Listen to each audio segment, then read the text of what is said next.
Okay, so a package came in the mail, and this is a result of this is the result of a subscriber that messaged me and said they got a harp off Amazon and it didn't make any sound. So let's look and see what's inside this package. Okay, let's get a closer look at this. Let's get a better ear on this. I would say I'm just going to compare it to the Snoopy. We have the gaps are actually much larger on this harp than the Snoopy. However, I'm seeing that actual spring steel reed, the Snoopy, that is not a spring steel reed. So let's just get an ear on it. Now, if I can make any suggestion to this maker, and if you are the maker or the manufacturer of this and you want some more information on how to make jaw harps sound really good, you can email me at bebcorp1@gmail.com. But the first thing I would suggest is don't leave this area flat. We need to have an edge there. See how that's milled out on the back to make a sharp edge, and you want it free of burrs, but this is absolutely flat. But let's get an ear on it. How does it play?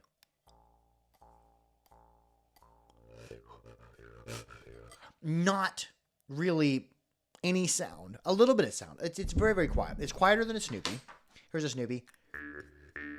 But Snoopy's so uncomfortable, I don't want to play it anymore. It hurts my teeth. This one isn't actually hurting my teeth. I do wish that some filing was done on here because you want a good place to rest your teeth. But this isn't, the reed isn't of a stiffness that's really uncomfortable. We just don't have tight enough gaps to get any back pressure. I don't really have anything to bounce off of. Here's a Ukrainian flat fronter.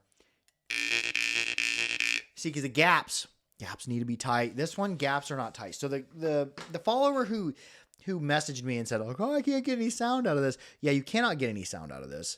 But it's not uncomfortable or as dangerous as the Snoopy harp. Now, one thing, if you're the manufacturer, suggest you get yourself a pair of ring loop making pliers when you're heating this up to make this bend. Just finish this bend and bring her right back around into a loop. That way you can play it in and out.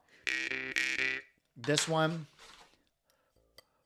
yeah, you can't. You hook here and you'll end up pulling it away from your teeth and slapping yourself right in the teeth, which is quite unpleasant. So that's the changes I would make. I mean, I don't want to bash harp makers, but I would say if we want it to be better, I wouldn't suggest you buy this harp for play because it just doesn't play. But if you're the harp maker and you want to make it better, mill out the back of your frame.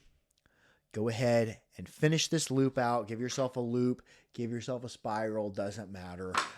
Finish that out. And then tighten up these gaps. And we could probably tighten up these gaps just a little bit. Let's see where we go with it. I'm just going to use my smoothies. And we're going to see if we can close those gaps because those gaps are too big. Sound check before. And I'm not going to take this out of the shop and do any adjustments on it. I'm just going to hand adjust it with pliers. I see weak sound.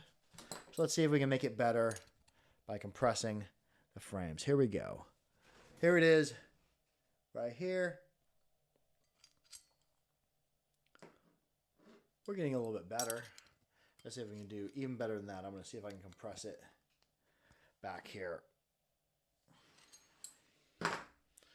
Okay, we're getting a little bit tighter. They're uneven. Let's hear it now. Easily doubled the amount of sound it makes. We can even that back out. Let me grab the big pliers. Okay, I did not have enough leverage out of a little 6-inch pair of pliers. So I went out and got my 10-inch smooth jaw pliers that I annealed. Let's see if we can close these gaps a little bit further. We're going to grip it back here. I'm going to slip joiner. See here. Oh, that moves so easily. Look how close I got them. Now they're still inconsistent, so let's see how the sound is. It's a fuzzy sound because we're not on the front. It doesn't even really have a good place to align, but I'm going to make it flat on the front. So if you get this harp, you could probably make it playable. in some extent. It's a little bit of twisty to the frame. We take that out.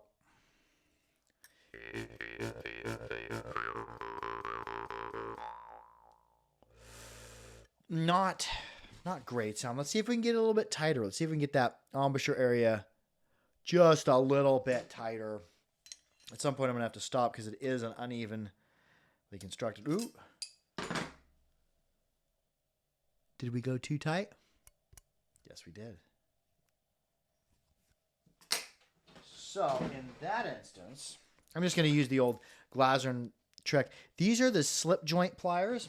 I'm going to put these in the back of the frame and see if I can just spread it just a tad bit, a mite bit.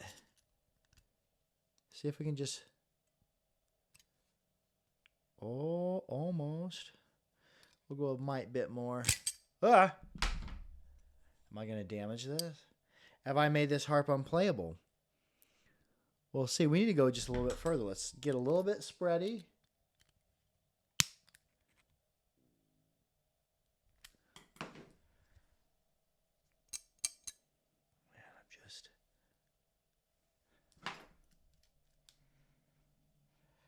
Am I going to break these slip joint pliers? I should be wearing safety glasses. Oh, we're almost there. Don't break on me. I'm going to close my eyes. I just foresee these pliers flying completely apart. Okay, that's as good as we're going to get. We tightened the gaps up quite a bit because when we first got them, they were like, huh? Yeah, I would say it's not uncomfortable to play, really.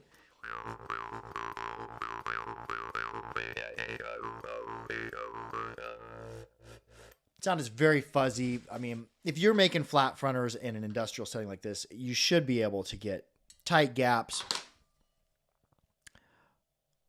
milled out on back, and get yourself a nice loop in there. Let's just compare it to the Ukrainian flat fronter.